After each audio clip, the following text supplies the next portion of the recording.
আজ আমার মেয়ে নাম রাজশ্রী দেবনাথ ধৃতি। ওর অন্নপ্রাশন অর্থাৎ মুখে প্রসাদের অনুষ্ঠান ছিল।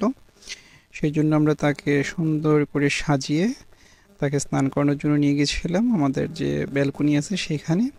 ব্যালকনিতে তাকে যখন স্নান করানোর জন্য নামালাম, সে খুব উপভোগ করছিল সেই জিনিসটা। সে স্নানের যে জলটা ছিল সেই জলে নেমে অনেক লাফালাফি করতেছিল এবং সেটা তার জন্য খুব উপভোগ্য ছিল।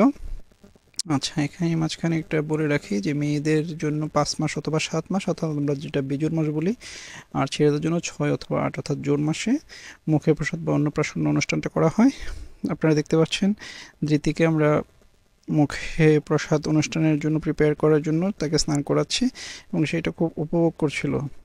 এবং স্নান করানো শেষে তাকে অন্নপ্রাশনের যে ড্রেস ছিল সেটা পরিয়ে আমরা তাকে মূল যে আনুষ্ঠানিকতা অর্থাৎ আমরা যে খাওয়া দাওয়া ওর জন্য যে মুখে প্রসাদ দেবো সেই ব্যবস্থাটা আমরা অন্য ঘরে করেছিলাম এবং সেখানে আমরা কিছু জিনিস সাজিয়ে রেখেছিলাম ওর জন্য। মাথায় টুপি, প্রসাদ যেটা পায়েস বা মিষ্টান্ন, আর কিছু জিনিস।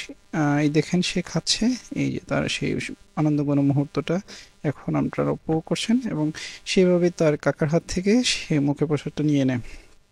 এবং এটা আমাদের জন্য খুবই একটা আনন্দঘন মুহূর্ত ছিল, বিকজ সে প্রথম মায়ের দুধ ছেড়ে সে অন্য কিছু খাচ্ছে। আর এখান থেকে শুরু হয় তার এক্সট্রা যে খাবার খাওয়া সেটা। আর এটা হওয়ার জন্য আমরা আসলে খুব খুশি। তারপর সেটা খাওয়ার পরে আমরা, সে কী ধরে, অর্থাৎ সে কি বই ধরে, খাতা ধরে, কলম ধরে, না স্বর্ণ ধরে, না অন্য কিছু ধরে, তার জন্য প্রেক্ষাপটের জন্য আমরা থালাতে অনেক কিছু নিয়ে রাখছিলাম। সেইটা আমরা পরে দেবো। এখন তাকে শ্রীমদ্ভগবদ্গীতা তাকে হাত দিয়ে ধরিয়ে ধরাচ্ছি যেন সে কৃষ্ণ ভক্তি হয়। পরে আমরা যে যে থালাটা আছে সেই থালাটা ওর সামনে নিয়ে আসি। নিয়ে এসে দেখতেছি সে কী ধরে।